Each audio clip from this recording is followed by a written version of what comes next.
Hey, it's your girl Barbie J here, and we are talking about Tyler Perry's The Haves and the Have Nots, Season 8, Episode 15, Trespassing. Okay, there's two more episodes left.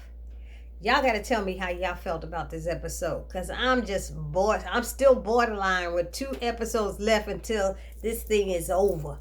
So before we jump into that, shout out to everybody in my comment section and those who have subscribed to my channel.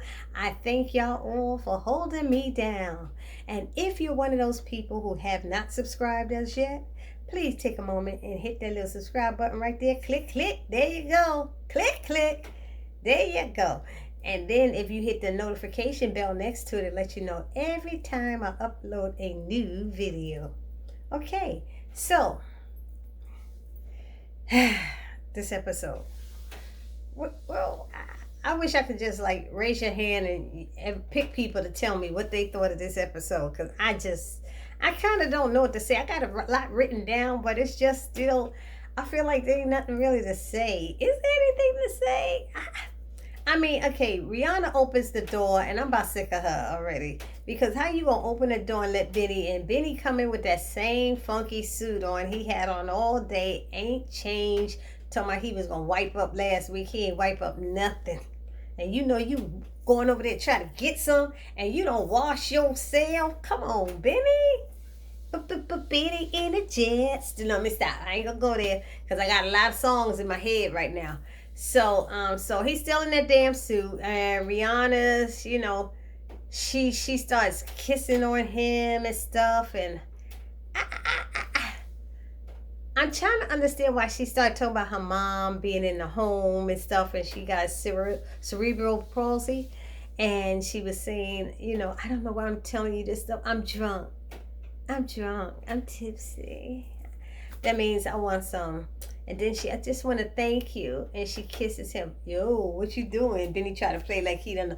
Benny know that's the only reason he there is to get that ass. I'm sorry. I'm trying to be good. But that's why he's there. And I told y'all last week, she is suffering from right now what is that the hero syndrome. You want to thank that person who stuck up for you, who saved your life, who protected you. So she just wants to thank him. And so she started unbuttoning his shirt, telling him to be quiet. He said, "Oh, I'm not going to be responsible, for what happens. Why you doing that?" And I'm like, come on, Benny, stop playing that game. So bottom line, she kissing him, get his shirt open, and homegirl go down on him. I said, damn, he ain't washed down there, girl. And she went down on him. I was like, okay. Okay, I think. Okay. He was like, threw his head back, like, oh, yes, Calgon, take me away. Anyway, so, when they was finished, what is it? What did he say? She kept saying, the thing is, what I didn't like is she kept saying, I'm not going to sleep with you. I'm not going to sleep with you. He wasn't there 5 minutes and she was all over him. I was like, well, what was that all about? What? Hello? Okay. Anyway, moving on. David asked Leo about Jeffrey's guest, that guest who had come. And Jeffrey had said, Leo was like, oh, it was somebody, Tanner, Justin's brother. And he was like, you need to run his plate to do this. He said, I already did that. I did that. And he found out what his full name was, Leonardo Tanner, whatever his last name is. And then Jeffrey's like, Dad, you don't have to do that. That's Justin's brother and blah, blah, blah. I don't trust him. He wanted me to go to the funeral, but I was like, no, are you going? No, I'm not going. Good, because you don't never know how people are. We all know that, right? So, then Jim comes to show up to see David, and Leo is the bodyguard that was supposed to be watching Wyatt when Wyatt got out the house. But remember, there was supposed to be 2 bodyguards there when Wyatt snuck out that time out the house. And so, Jim is all rude to him, and Jim is old, and he said, I will throw you down on this damn ground. You gonna let me do my job and announce you. So he's like, take another step towards the house. Jim was like, okay, I'm not going to do that with his busted arm. He did not do it.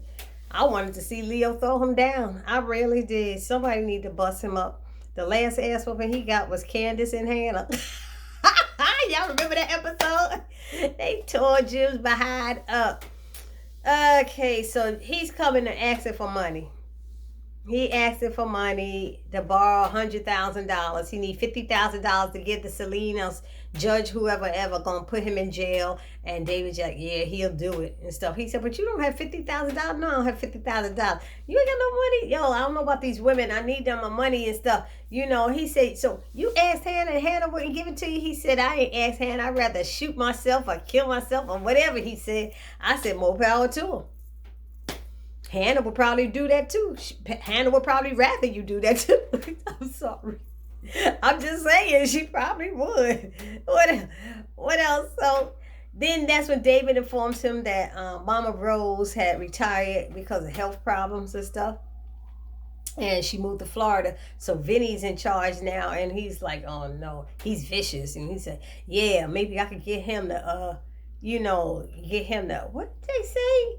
I think they were saying Vinny, David did say that Jim should pay Vinny, to get Candace, because Candace took that $8 million. So he's like, yeah, I'm going to go talk to him. So David was like, yeah, let me know what you think, or, what it is. And he said, how much you think he'll charge me? And he said, $100,000 might do it. He said, yeah, I'll give him $100,000. He said, okay, let's make that $200,000 that I want to borrow from you. I need 200,000. And so David's like, I'm lending it to you. I had my attorneys lawyers draw up the papers. He's like, no lawyers and stuff. No lawyers. I don't like lawyers. I used to be a lawyer. He's like, I know some of my best friends were lawyers. Yeah. So anyway, David was like, yeah, you're okay. I was like, shit, I've been drawing them papers up. I'm telling you. Then we got Catherine. She's doing a 3-way call, from prison. She asked Hannah to please call Jim, because she changed her mind. She don't need Hannah to go over there. She want Jim to go over there and tell, because she's telling him about Wyatt and that Wyatt's out of jail. So, and Jim was getting pissed enough to get the guy out of the apartment as well. What's his name? Don't get Broderick. Okay, so Jim wants to know what's up with that? That's what it is. What up with that apartment, that condo, whatever? I thought you got rid of it. I thought it was gone and all this stuff. And she's like, look, just don't worry about that. It's Wyatt Wyatt is out of it. No, Wyatt's in the hospital. No, he's not. I heard him. He's there. Well, why were you calling there?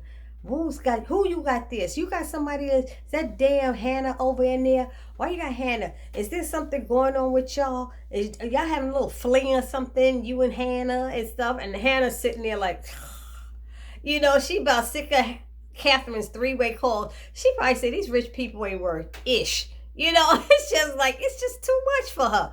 She like her little humble, calm life. This is too much drama for Hannah right now. She just don't want to be in the middle of it.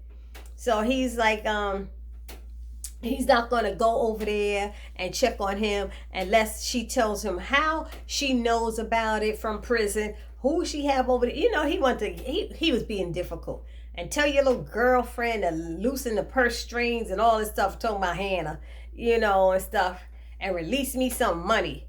And she said, if you don't go, Catherine was like, don't go. Your son hurt himself, then you'll know why. It'll be your fault. You should go and check on him. And so he got mad and hung up on her. And she was like, Hannah, don't worry about him. She said, did he hang up? Yeah, well, don't worry about him. You know what? You got the power. You do what you need to do. Don't worry about him, or something like that. Then they showed Rihanna and Benny. They just got finished doing the do. They naked on the couch. Naked on the couch. Naked on the couch. Where'd that sheet come from, y'all?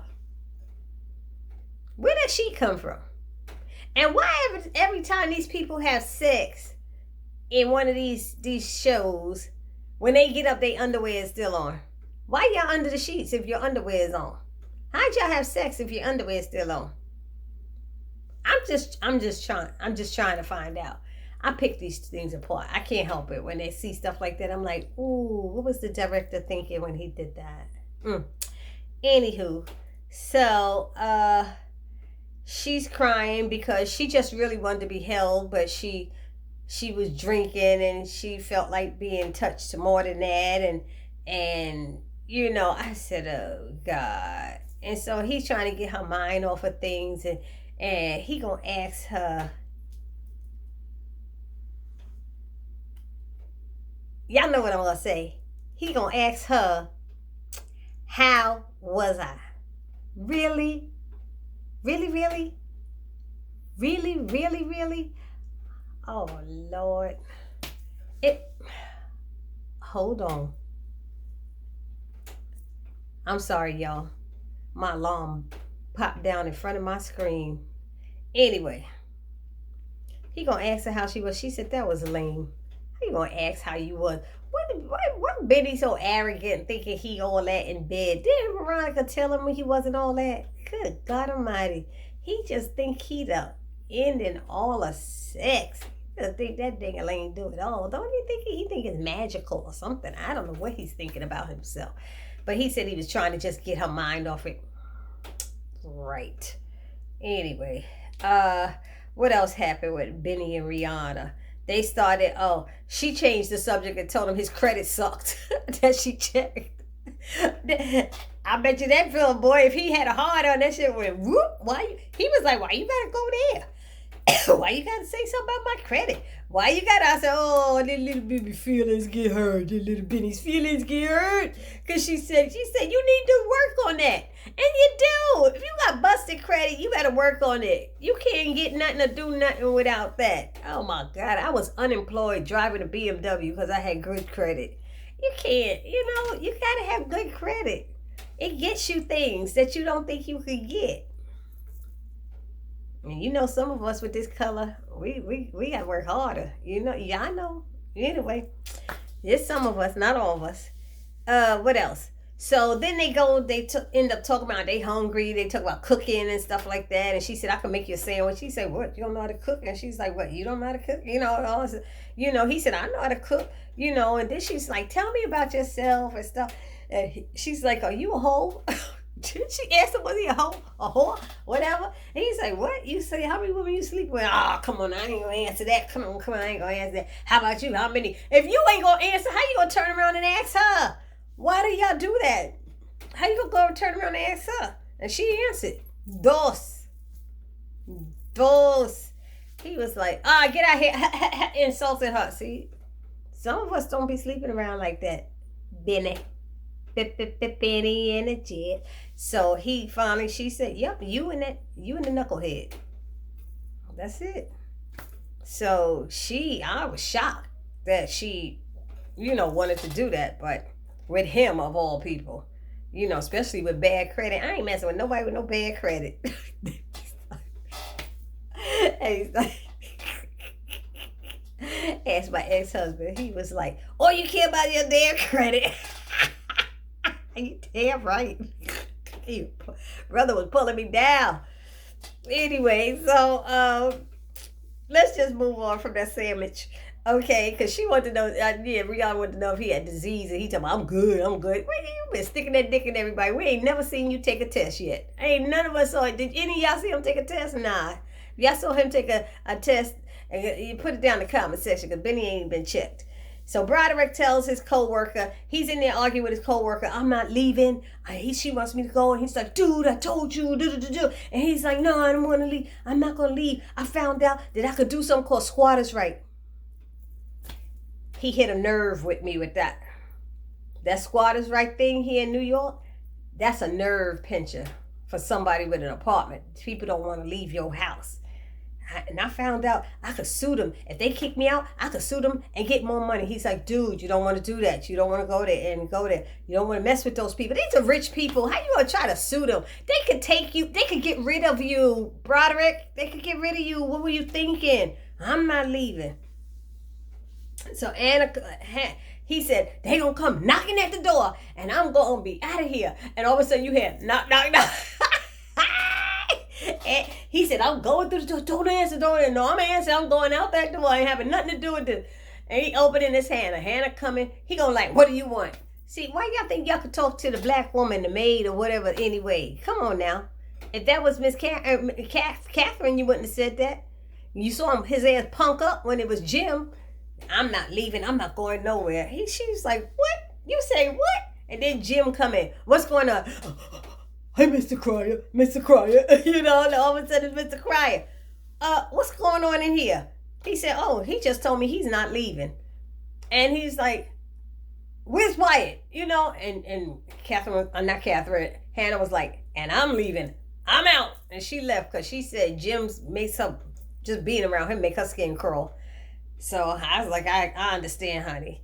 So Broderick was like, oh no, I was here cleaning. Remember Wyatt kept telling his ass to clean and he wouldn't clean? Yeah, I was here cleaning. Oh, you was here cleaning? Really? Where's Wyatt? I don't know where he is. He said, so if you was here cleaning, what's that luggage over there? He said, oh, he said, get out of here. Because he was like, where's my son? I don't know. So he got his stuff. And he saw how he picked up that suitcase. It was like, you could tell nothing was in it. First of all, how many days was he there with that little tiny suitcase? He was there at least a couple of weeks, wasn't he? That little suitcase didn't carry nothing. He just picked it up and carried it out. He ain't argue with Jim. And Jim was like, damn it, Catherine. Anyway, so then Landon calls Candace and he's telling her, that they do know where she's at. Because she's like, why y'all keep calling me? And we know where you at. And we know where the money's at and all this stuff. And you got to listen to me. You need to hide that money and do this with it and do that. I'm like, why are you calling her talking about this nonsense? She said, dude, I already moved it into a business account. I already did that. I'm 2 steps ahead of you. No, you're not. You're not 2 steps ahead of me. And I forgot what he said to her. It got on her nerve. I think he hit a nerve with her. And she's like, you know what? She said, she threatened him and said, you know what? Maybe I'll call that guy who made you pee your pants. Remember that episode he peed his pants? He was so scared of that guy. He was like, oh, come on, Candace. You don't know that. She said, no, what? You want me to call him? I could call him. He was like, look, why don't you want to listen to me? I was like, he said, I want you to come to DC and do that interview. And she was like, I'm not doing the damn interview. I'm not doing it. I'm not going to see him. And he was like, come on, why you got to keep being like this? I'm trying to help you. He said, you such a stupid little chick. I said, oh, Landon, did you forget who Candace was? You call her stupid chick? She said, say that shit again. She said, say it again. You see, he didn't. She said, look, all of this stuff is what you want to, I'm trying to help you. No, this is all what you want to do. You're trying to help him and you're trying to help yourself. And he was like, you're right. And she was like, all I know is he humiliated me and did this. He was like, can't you just let that go and forget it and forgive him for that? I don't know. This whole part with Landon was working my last nerve. So Candace finally hung up on his behind. And then that's when Charles came in to talk to Landon. And they would talk about going to the White House and the time has come and they were all excited. And then Senator Connolly shows up. I don't know. I don't trust that man. There's something about him. And he said, I had to come and send you off. I had to go and see you off. And Landon's like, what's that guy with the mop top? I call him Mop Top. Remember he used to have that booth thing on his head? I always forget his name. It comes and it goes. Landon and anyway, him. They were in the office talking and he asked for Senator Connolly down there again, still here. And he said he's been here a lot, and he's like, what did he say? He said there's something with him. He's got an angle or something. See, I thought Senator Connolly and that guy were working together at first. I thought, because both of them I don't trust. So he said it's not, and Landon was like, yeah, I know he got an angle, and when you find out what the angle is, you let me know, because he said, I already know the angle. We need to, well, what's the angle? He said, I'm not going to tell you. You just, when you find out how to handle that, you let me know. He said, and I tell you one thing, I'm this close to firing you. That's what Landon said. I'm this close to firing you. He said, the only reason I'm keeping you around is because you got potential. Potential. Potential. Y'all remember that song, Potential? Potential. As soon as I heard him say that, I thought about that song from back in the days. What was that, the 80s? Potential. What else? What else happened? Senator Connolly, he's still pushing up his people, trying to get that guy, whatever, Dubois, or somebody in there.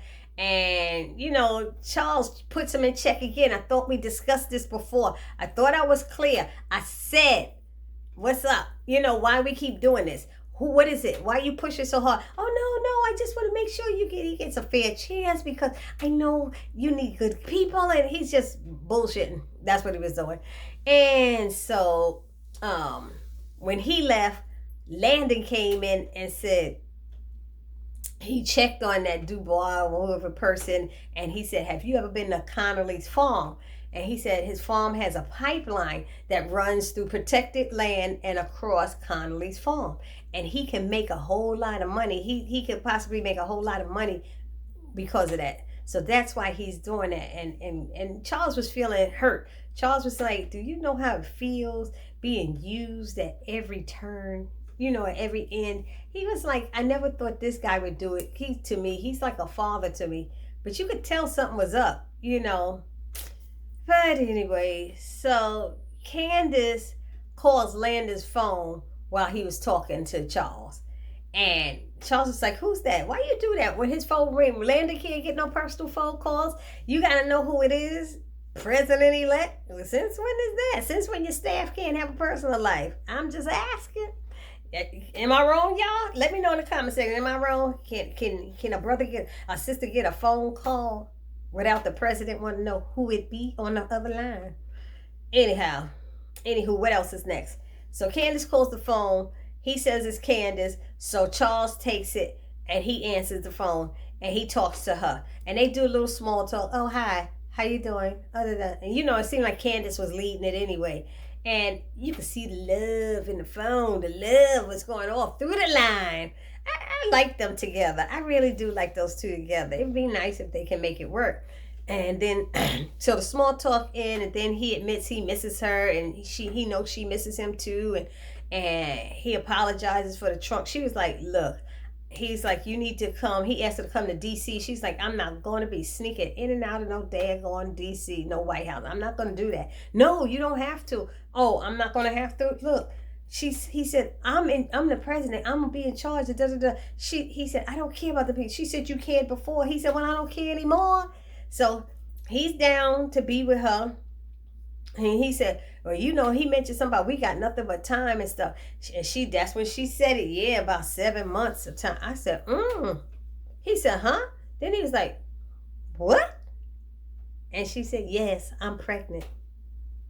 And he's like, he was like speechless. Oh, you ain't got nothing to say? Yes, yours. She said, because you the only man I had unprotected sex with. I said, oh, I wonder when that was. That's right. So that's the only time so she said it's his, and he kind of looked like he was happy inside. I looked like he was happy, although he was speechless. I think he was happy, and I think if Landon wasn't there, he probably would have did some damn cartwheels, some shout outs and stuff. He would have been shouting it out. I think. I'm just saying. I don't know, but I think President-elect Charles is happy. So she's like, you ain't got nothing to say, and he said, well, we need to get together as soon as I get to D.C. Can I call you? And she was like, yeah, do that. So he said, tells Landon. Landon said, what was that, sir? What did she say? He said, she's pregnant. Landon's like, what? Doesn't Landon already know? Didn't that guy, what's the guy with the poof on? Didn't he already tell him that she went and got a pregnancy test and all that stuff? And he mentioned it another time in his script. He said something, and I said, why did Tyler Perry put that in? How would Landon know if Candace is pregnant or not? He at the doctor's office getting her blood test, So anyway, so that happened. He said she's pregnant. Don't say a word to nobody. But I think Landon already knew. He was just trying to act surprised. Then we got, who is it? Madison goes to see Jeffrey. And he tells him about his day. And then he tells him what went down with Wyatt, that he choked him out and all this stuff. Stole his scrubs and left him naked on the floor. He said, what? He said, then he took some powerful drugs that could kill him. And he's like, oh no, I got to tell my father. He run upstairs and call, Dad. Jeffrey goes up to tell his dad. And Madison, and Leo then comes back in because Leo came in and introduced Madison. Now he gonna come in and introduce that Wyatt has a friend there. Now seems to me he's like, not Wyatt, that Jeffrey has a friend. And he's like, why didn't he tell Jeffrey? Why did he tell Madison? I know Madison visits enough, but Madison shouldn't be getting the information. There should be a way to call upstairs, or whatever. I'm just saying. When you open that door and none of the people who somebody's coming to see is not there, y'all know what I mean. Anyhow, then he said, Jeff, when he announces that Wyatt is there to see Jeffrey, and Madison's like, what? He tells him, look, this guy just escaped from the hospital. He's a prisoner, and please detain him. Let him in and detain him. So you giving him instructions. Leo, why the hell you listening to Madison? I'm just asking. Madison ain't on you ain't hired to protect him. You ain't on his payroll. I'm just saying. So he comes in there, and Wyatt try to act like an ass, just like his father, trying to push Leo around and stuff. And Leo, Leo's like, sir, we're detaining you. You're not going anywhere. Oh, you think you tough? I left you before. All that. Him and his father bullies. Leo put his butt down on that floor, threw him down there, had his arms behind his back, and Madison just listening, watching. I said, Madison, didn't you say I'm going to call the popo? I'm calling the popo. You ain't picked up the phone in your hand while you watching everything. Call the popo. Never called him. As we see from next week's, scenes from the next week, he ain't call the popo. They called Jim Cry to come get him. That's what they did. So, what else happened? Leo comes, announced, bye. Madison's, okay, we passed that. And it ended. Oh, no, I'm sorry. Before he tackled him down to the ground, Madison was questioning him. What are you doing here? What did you do? Where's those drugs you take? Are you high? He kept saying, what did you take? What are you talking about? Nobody talk. Don't be mad at me. Aren't you supposed to be a nurse? And blah, blah, blah. He going on. And that's when he got tackled down. I'm sorry, y'all. That kind of was an important part to let you know that Madison felt like he was taking control at the Harrington's house. Anyway, so then it ends with Candace is in bed sleeping and she hears a knock on the door. Who is it? Who does that? Since when you do that, Candace, who is it? Knock. It's me. Who's me? Open the door. Who's me? Open the door. Who is it? I'll knock it down. She said, you go ahead and do it. I'll shoot your ass. Oh, we all know you ain't got no gun. You ain't gonna shoot nobody. How you know you ain't got no gun? Go ahead. Try it. He went click, turned the knob, and walked in. And she was baffled. She was like, She like, wait a minute. Who the Candace? Oscar, what are you doing here? She said he fell from the 30th floor. You thought you killed me? No, I know I killed you. No, you thought you killed me. No, I know you killed me. Her eyes were like, this is a joke. I'm on like a hidden camera show. What is going on here? And she just cannot believe her eyes. And then that's when he says this line. She kept saying, first she was saying, how are you here? And stuff. And then he said, nothing you ever do will work. Nothing you ever do will work. And that was a message in her subconscious about her being with Charles. It's not going to work. I think that was some type of message. Now we got 2 episodes left, but that's where I'm going with that line. And then he said, yeah, you gotta worry, I'm not going to kill you. She's like, then why are you here? Because he's like, he said, we're all here. She was like, who's